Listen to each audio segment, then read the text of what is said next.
নমস্কার, আমি মিঠু। শুরু করছি নজরে রাজ্য। বিজেপি শাসিত বাইরের রাজ্যে বাংলায় কথা বললেই হেনস্থার শিকার বহু। তার প্রতিবাদে বৃষ্টি মাথায় করে রাস্তায় নামলো মমতা বন্দ্যোপাধ্যায়, ছিলেন অভিষেক বন্দ্যোপাধ্যায় সহ আরো অনেকে। মিছিল শেষে ডোরিনা ক্রসিং এর মঞ্চ থেকে মমতার হুঁশিয়ারি, আরো বাংলায় কথা বলবো, ক্ষমতা থাকলে আমাকে ডিটেনশন ক্যাম্পে রাখুন।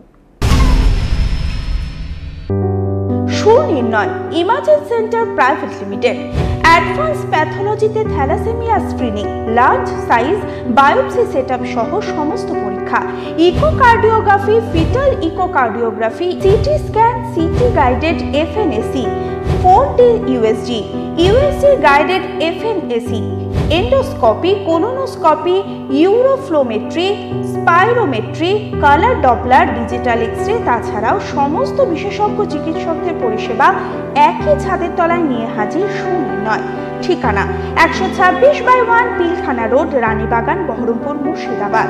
বিশদে জানতে যোগাযোগ করুন 8373049252 7547900377।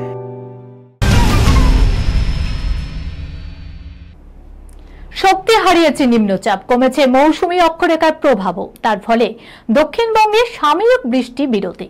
বৃহস্পতিবার সকাল থেকে দক্ষিণবঙ্গে দেখা মিলল রোদের। এই পরিস্থিতিতে ফের কলকাতায় বাড়তে পারে আর্দ্রতাজনিত অস্বস্তি। আবহাওয়া সূত্রে খবর, শক্তি গাঙ্গেয় পশ্চিমবঙ্গ থেকে ঝাড়খণ্ডের দিকে সরে গেছে নিম্নচাপ।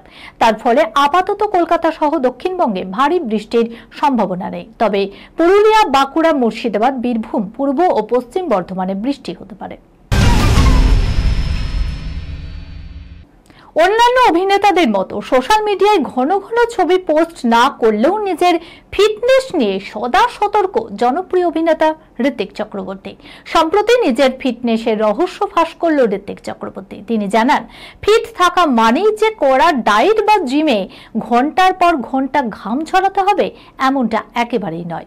তবে সুস্থ থাকার জন্য কিছু নিয়ম মেনে চলা প্রয়োজন। প্রতিদিন ফ্রি হ্যান্ড এক্সারসাইজ করা দরকার। ব্যায়াম শরীরের পেশিকে সচল রাখে। প্রতিদিন অন্তত 30 মিনিট হাঁটাহাঁটি, জগিং, সাইক্লিং বা সাঁতার অভ্যাস করলে অনায়াসে ফিট থাকা সম্ভব। খাওয়া দাওয়ার ক্ষেত্রেও সুষম খাদ্যের উপর জোর দেওয়ার কথা জানিয়েছেন ঋত্বিক। প্রতিদিনের খাবারে টাটকা সবুজ ফল ও সবজি রাখুন। এগুলি ভিটামিন, খনিজ এবং ফাইবারে ভরপুর। একেবারে বেশি না খেয়ে দিনে 4 থেকে 5 বার ছোট ছোট মিল নিন।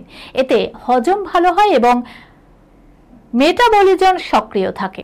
যোগা, মেডিটেশন বা পছন্দের কোনো আউটডোর গেমের মাধ্যমে মানসিক চাপ কমানোর চেষ্টা করুন। মানসিক স্বাস্থ্য ভালো থাকলে শারীরিক সুস্থতা বজায় থাকবে, জানালো ঋত্বিক চক্রবর্তী। এই খবরের সঙ্গে শেষ করলাম আজকের নজরে রাজ্য। আপনারা দেখছেন টিভি 24 বাংলা, সংবাদ বিনোদন সারাদিন সারাক্ষণ।